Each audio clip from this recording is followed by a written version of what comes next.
Nataka nimshukuru Mungu kupitia hizi ibada mbili za kuvunja madhabahu. Mimi niliona ukombozi the first month tulianza ibada ya kuvunja madhabahu.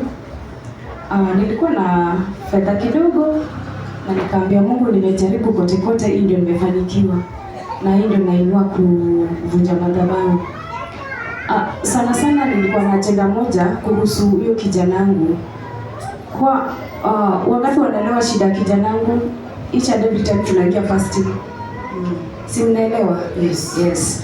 Huyo kijanangu ilikuwa kwamba each and every time fasting inatangazwa, iwe ya 7 days, be it ya 7 days, be it ya personal fasting, anytime fasting imetangazwa, mtoto angeconvulse the whole of those 7 days.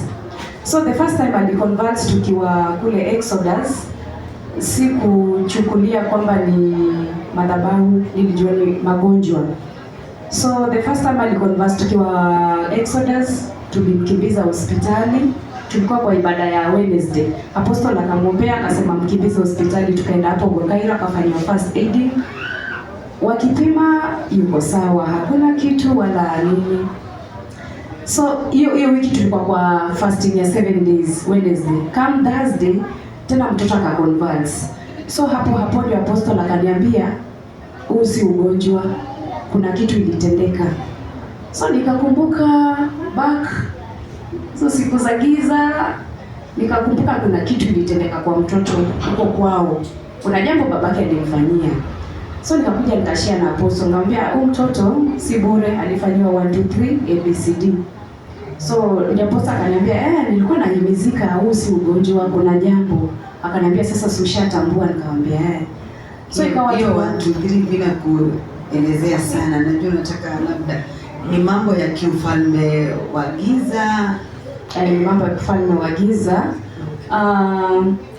Babake nilikuwa first born wangu ni msichana, second born ni huyo kijana, na the gap between first born na second born ni 8 years. Nikieleza tu kwa ufupi ni 8 years.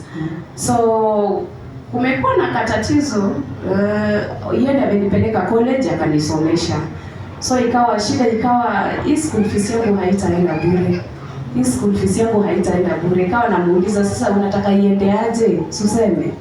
Akasema kwa hii school fees, nataka school fees iendane na mtoto kijana.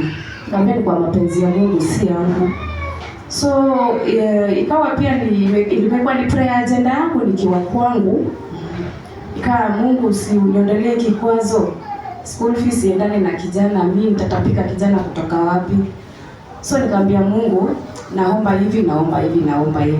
So niliambia Mungu, naomba unibariki na twins ama mtoto kijana. So Mungu alisikia ombi, akanipa mtoto kijana, nashukuru. So hii harakati ya baba kufurahia kupata mtoto kijana, hakuifurahikia kwa njia nzuri. So ikawa kuna Waluya huku. Mnaelewa hizo vitu wanaume hufanyia watoto vijana wao. Ikawa amechukua mtoto akamtembeza akiwa pale.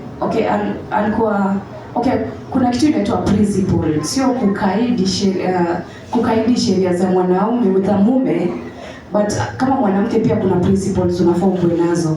So nikiwa kwa ndoa, I was a principled woman. So hakuna venye angetoa mtoto aende nje. I would ask, unaenda wapi na mtoto? Tunatembea tu. Basi twende tutembee sisi sote, because I knew him. Alikuwa kwa ufalme mwingine tu kivyake. So ikawa namwambia twende tutembee pamoja, anakataa. So he could time nikienda kazi anatoka na mtoto. So there's a time alikuja hao watu wake, sasa aliamua kuandika kwa boma. So ikawa nimeenda kazi nimerudi. Naweza eleza? Yes. Ikawa nimeenda kazi nimerudi saa 4 usiku. Amanas, so kuna kazi nilikuwa nimeenda shift ya mchana. So shift ya mchana unaangia saa 6:30, unatoka saa 12:30. So place nilikuwa nimeenda ni mbali, ukitoka saa 12:30 upande gari ufike kwako ni kitu 2 hours 3 hours. So he was very convinced huyu mama ameenda kazi na kurudi kwake ni saa 4 usiku. So sasa akaamua wale wafalme wake akawaalika nyumbani sasa kuja kutibu reports, kumtibia mtoto. So ikawa kurudi, shemeji yangu sasa, sister ya bwanangu, kanambia, shemeji, kesho naomba ukienda kazi ubebe mtoto wako uende na yeye. Nikamza kwa nini? Nikamwambia saa hizi niko kwa ward, nafanya kwa ward ya wamama, niko kwa maternity kwa kuzalisha. Hakuna vile utaenda na mtoto kazi. Akasema naomba tu hata kama unaweza mpeleka daycare umpeleke. Nikamza ni nini? Akanielezea. Nikamwambia baba, mtoto amekuja hapa na mgeni anafanana hivi, anakaa hivi, anakaa hivi. Akachukua mtoto, wakamvua nguo. Kule ushago, kama unajua ushago, kule ushago ukiolewa na bado huna jikoni, unatengeneza jikoni yako nyuma ya nyumba hapo, unaweka meko zako 3, maisha inaendelea kabla ujengewe jikoni. So I had such like kitchen. So akaniambia huyu baba alichukua, huyu baba watoto wangu alichukua huyu mtoto, wakaenda hiyo side, wakawasha moto, ikawa sijui wakawasha kifagio, wakazungusha kwa kichwa ya mtoto akatolewa uchi. Huyo mgeni alikuja kutibu mtoto, akamulika, alikuwa anamulika mwizi, akachukua hiyo mulika mwizi akamulika kwa makalio ya mtoto, wakaona kitu ya red katoka kwa mkalio mtatu shwi. Sasa shemeji yangu ananielezea, akasema okay. So ikawa nikamuuliza, akawa ni story mingi, nikasema ni sawa.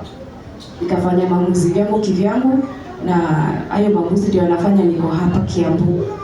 So kupitia hayo nikaona kuna jambo mtoto alitendewa. So kumuuliza, akasema kwamba huyu ni mtoto kijana, nilimtafuta kwa muda, na kwa vile nilimpata, nilikuwa namfanyia tambiko ya kumlinda. Kaambia okay, hautanifanyia mara ya pili tena, situkajinoa. So hiyo kitu imekuwa, nikaelezea dad the same thing. So kuelezea dad akasema ni maombi tu, tukaze na maombi. So I've been praying for this kid for the longest. Nilijoin haya madhabahu, this is the second year nimeanza nikiwa na the house of worship. So the whole of that last year nimeng'ang'ana tu, anytime tunaingia fasting mtoto ana converts, anytime tunaingia fasting mtoto ana converts, anytime napangata fasting yangu kivyangu personal, bora tu ni jina fasting. Hizo vitu zake sijui azitakangi fasting, I didn't understand. So kutoka tuvunje madhabahu hiyo ya mwezi wa 4, sijaona fasting kuna conversion kwake. Nikasema wacha ni ngoje kidogo, wacha ivane nione. So katika hiyo after kuvunja madhabahu, after kitu 1 week 2 weeks, kuna mpendwa akaonyeshwa kuhusu mtoto wangu, kwamba tulikuwa hapa mbele, mtoto anaombewa na apostle. Mpendwa akaona kuna vitu zinatoka kwa makalio ya mtoto, akanitajia hizo vitu zilikuwa zinatoka, and those are the same things shemeji yangu aliona zikiingia. So after kuvunja madhabahu, kuna mpendwa alionyesha those are the same things zilikuwa zinatoka. Mimi nilishukuru Mungu juu alipata ukombozi. Amen. Pigia Yesu makofi mazuri. Jamani, hayo makofi yanabidi. Pigia Yesu makofi mazuri.